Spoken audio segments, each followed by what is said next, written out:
রাতের অন্ধকারে চরিত্রগুলো আবার এসে দাঁড়িয়েছে সেই জঙ্গলের সীমানায়। দ্বিতীয় দৃশ্য, চারপাশে বাতাসে অদ্ভুত সব শব্দ যা তাদের মেরুদণ্ড দিয়ে ঠান্ডা স্রোত বইয়ে দিচ্ছে।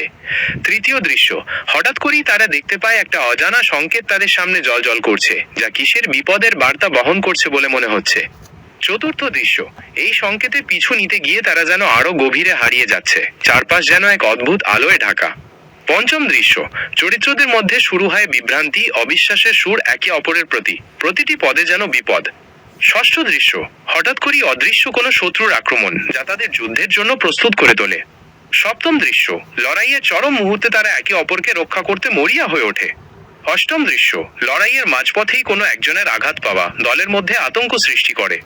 নবম দৃশ্য, প্রতিকূলতার মধ্যে শেষ চেষ্টা এবং দৌড়ে ক্ষীণ আলোর ঝলকানি দেখা। দশম দৃশ্য, আলোর অনুসরণ করে অবশেষে এক নতুন স্থানে গিয়ে পৌঁছানো যা তাদের যাত্রা নতুন দিকে নিয়ে যায়।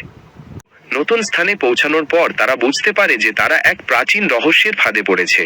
দ্বাদশ দৃশ্য, চারপাশের পরিবেশ থেকে তারা কিছু সংকেত উদ্ধার করে যা তাদেরকে পরবর্তী গন্তব্যের দিকে নিয়ে যায়। ত্রয়োদশ দৃশ্য, তারা একটি লুকানো পথ আবিষ্কার করে যার ভেতরে আরো বড় বিপদের অপেক্ষা। চতুর্দশ দৃশ্য, দলের কেউ একজন দল থেকে আলাদা হয়ে যায়, ফলে ভয় ও উৎকণ্ঠা আরো বেড়ে যায়। পঞ্চদশ দৃশ্য, বাকিরা তাকে খোঁজার চেষ্টা করে এবং মুখোমুখি হয় এক নতুন চ্যালেঞ্জের। ষোড়শ দৃশ্য, তারা এমন এক নিদর্শন পায় যা তাদের অমীমাংসিত প্রশ্নের উত্তর দিতে পারে। সপ্তদশ দৃশ্য, তারা বুঝতে পারে যে জঙ্গলের অতীতে কোনো এক অন্ধকার শক্তি লুকিয়ে আছে। অষ্টদশ দৃশ্য, সেই শক্তিকে পরাস্ত করার জন্য তারা এক কঠিন শপথ নেয়। ঊনবিংশতম দৃশ্য, প্রতিকূলতার মুখোমুখি হয়ে তারা এগিয়ে যায়, প্রতিটি পদক্ষেপ এখন অনেক বেশি সতর্ক। বিংশ দৃশ্য, তারা আলোর অনুসরণ করে অবশেষে এক নতুন স্থানে গিয়ে পৌঁছায় যা তাদের যাত্রা নতুন দিকে নিয়ে যায়। সেই নতুন স্থানে পৌঁছানোর পর তারা বুঝতে পারে যে তারা এক প্রাচীন রহস্যের ফাঁদে পড়েছে।